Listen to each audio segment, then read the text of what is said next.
પ્રકરણ 19 કોઈ દેખાડો. વિદ્યાર્થી મિત્રો, આ કવિતા ગુજરાતી લોકસંસ્કૃતિ અને લોકસંગીતની મીઠી મહેક ધરાવે છે. કવિતામાં કાનકુંવરનું આગમન, મુરલીના મોહક સૂર અને ગોપીઓના હર્ષભરી પ્રતિભાવને વ્યક્ત કરવામાં આવ્યા છે. આ કાવ્યમાં સ્નેહ અને વિરહને સુંદર રીતે પ્રગટ કરવામાં આવ્યા છે.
સારાંશ.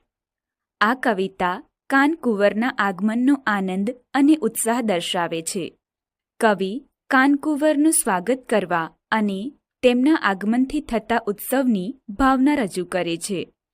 કાનકુંવર મુરલી વગાડતા આવે છે અને ગોપીઓ ઝબકીને તેને જોવા માટે નીકળી પડે છે. કવિએ સાગ અને સીસમના વૃક્ષોના ઉલ્લેખથી પર્યાવરણનું સુંદર વર્ણન કર્યું છે.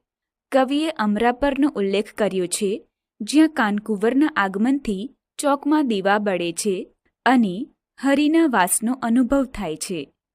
કવિ હરિ માટે દૂધ અને સાકરનો શીરો બનાવે છે. કવિ કાનકુંવરને દીનાનાથ તરીકે સંબોધે છે. આ કવિતા કાનકુંવર પ્રત્યેની ભક્તિ, તેમના આગમનનો આનંદ, ઉત્સાહ અને તેમના તરફની શ્રદ્ધાને સુંદર રીતે વ્યક્ત કરે છે.